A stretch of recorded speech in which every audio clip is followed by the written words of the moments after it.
Ilang jeepney driver naman sa Quezon City bigo pa rin makatanggap ng ayuda. Umaabante sa balita, abante reporter Lian Bostillos. Lian.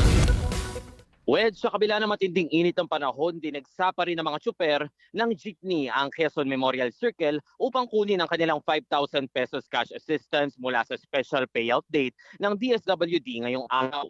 Ikalawang araw na ito ng payout para sa mga PUJ drivers na hindi nakatanggap ng ayuda noong unang tranche ng programa noong Marso. Dulot ng mga data entry errors tulad ng maling spelling ng pangalan, maling birth date o kawalan ng record sa master list. Ngunit makalipas ang ilang linggo, may ilang tsuper pa rin ang umuwi ng luhaan matapos muling mabigong makakuha ng ayuda dahil sa parehong problema.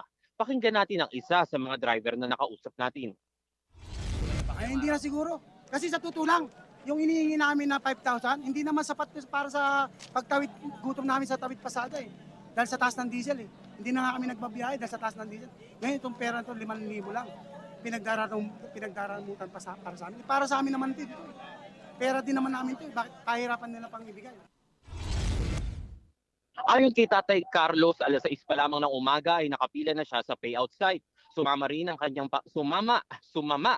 kanyang pakiramdam dahil hindi pa siya nakakakain at hindi rin siya nakainom ng tubig dahil hindi pinapayagan ang pagpasok ng mga PET bottle sa loob ng lugar. Samantala, labis naman ang pasasalamat ang mga tsuper na nakatanggap ng ayuda. Ayon sa kanila, gagamitin nila ito upang makabili ng pangunahing pangangailangan tulad ng ilang kaban ng bigas at ang matitira ay pangdadagdag sa kanilang pamamasada.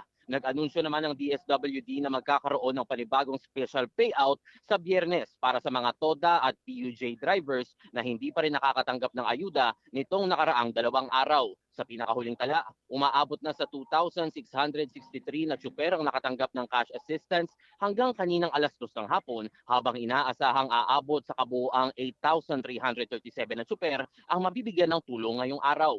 Ako, si Lian Bustillos. Abante.